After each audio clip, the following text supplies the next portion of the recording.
Hi everyone, the Rangers review here with your post-match briefing after St Johnstone 0, Rangers 1. I'm not kidding you when I say I've done this video almost 3 times and been disrupted by one time it was a phone call, one time my phone was going out of storage, and I can't remember the other time. So the points are rehearsed at this point. I don't have Chris Jack next to me to pivot and make my points to because he's on a well-earned weekend off. So just me to talk briefly through today's game in the Scottish Premiership. We'll of course look back on it in more detail in the morning briefing in the morning with Derek. Rangers get the 3 points. Not much more than that, I would say. Maybe in isolation, you could say that they were comfortable in this game. They didn't concede a big chance. Conceded, I think, one shot on target. Um, they created more than they've tended to away from home, but I don't think much more. It's a low bar. They've only scored 3 goals away from home in the Scottish Premiership by December, which we'll come on to, but it's definitely an issue. If you take the performance in isolation after a European game and an impressive European performance, an optimistic view is they've got the 3 points. Things will get better performance and results wise. Clement pointed out that goalkeepers have had really good performances against Rangers as of late, and they get the victory. A more pessimistic view, which I'd maybe tend to lean more towards today, is that this pattern of Rangers only winning games by 1 goal is repeated. We've seen it right throughout the season. Only 3 goals away from home is a really, really low number. It's a concerningly low number. And if you're looking at trends, if you're looking at the underlying numbers the last 4 or 5 months, I don't think you can point to an abundance of green shoots that suggest that there's going to be a dramatic upturn there. Now, players coming back in certain positions is going to help. Yes, absolutely. Rangers couldn't make many changes today, especially in the attacking areas on the back of that game against Nice in midweek because they don't really have the options to do so. They're playing Ridvan Yilmaz as a left back at left wing for part of that second half. Ianis Hagi came in for his first start of the season and his first start in a Rangers shirt for a long time. Even when those players do come back, I still think this is a pattern we're seeing now of Rangers not creating that much, in particular away from home, in particular domestically. Is that 18 goals in 13 games now? That they're still on track. That if current scoring rates continue to score somewhere around 55, 56, 57 goals over the course of the league season, which is really low. Now, will that probably improve at a point? Yes. Will time help? Yes, but we're also in December as well. The big talk before we get into the specifics of the game, the big talking point I think from Clement's pre-match press conference away in Nice was this the rebuttal that his game model, Rangers' game model, was better suited to European football than it is domestic football. And he spoke about the number of creative profiles that he's missed in the final third to justify that point. I don't think today does his argument any favours because, again, Rangers have scored as many goals in the first half away in Nice as they have over the course of all their Premiership away games this season. That is, again, it's a pattern. It's more than one game. It's 6 games in total. We obviously can get into the reasons why that might be. We'll speak about it in more detail tomorrow morning, but it's certainly not an isolated kind of one-off game, one-off incident. Again, as I mentioned, Clement referenced the goalkeeper having a fantastic performances in successive weeks against Rangers.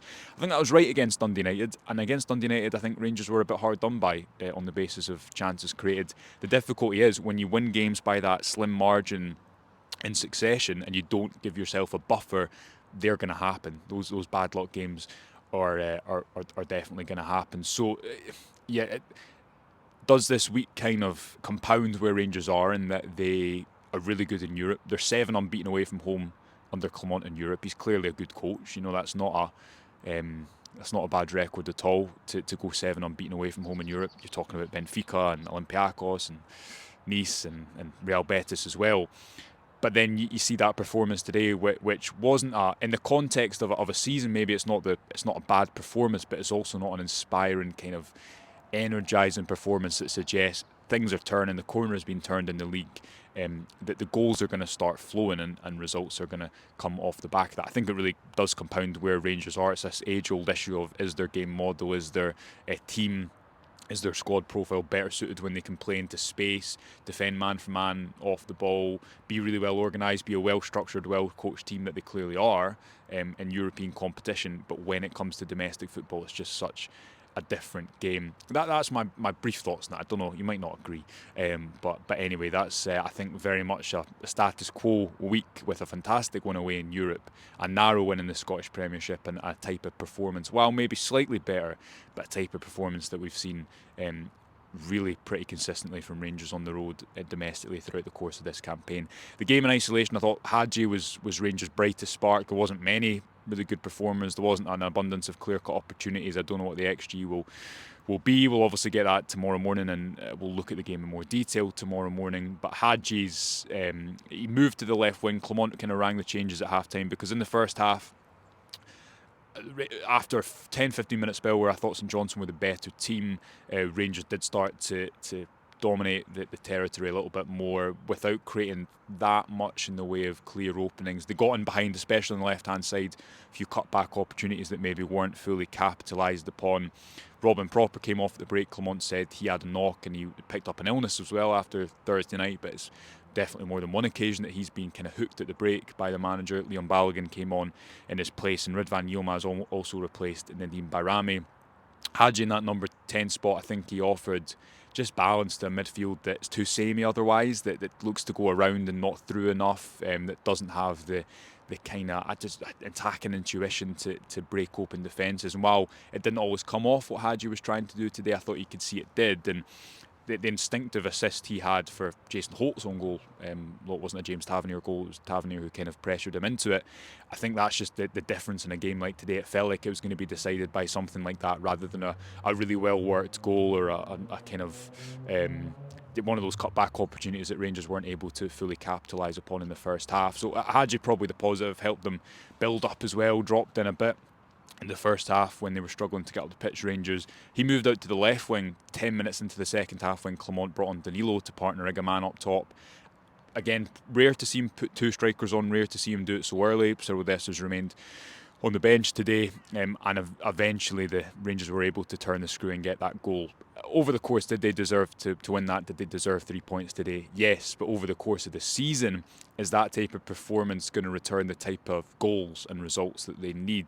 No, I think that's how I would kind of sum up today and this week in isolation, those two Rangers matches. Aside from that, Clement also discussed post-match James Tavernier coming back into the team. Said he's not happy necessarily with being rotated, but he believes it will help the right back. Comes on the same day that Dujon Sterling missed the game due to a trapped nerve issue. He's seen a specialist. Clement said he could still feature on Wednesday, which suggests it's not long term, but Sterling's kind of stop-start season frustratingly continues for him. And also Naratio Casemiro has had surgery. He's going to be 4 to 6 months, unlikely to contribute between now and the end of the season. He'll go back to Feyenoord to complete his rehab. So Rangers defence, I think, looks a little bit limited in terms of options. Certainly if you're thinking ahead to that double-header of Spurs and Celtic, you need Dujon Sterling back for that, and you need more than two centre-backs over the course of that week, with Robin Proper still struggling, I think, with some elements of domestic football, as he spoke about in the post-match post-match mix zone, that's right, out in Nice on Thursday night. But Rangers do get the points. Again, we'll be live tomorrow morning at 9:30 to discuss it in more detail. That away from home goal scoring record, why is it like that? What do the underlying numbers suggest? What do they show? Is it going to get better?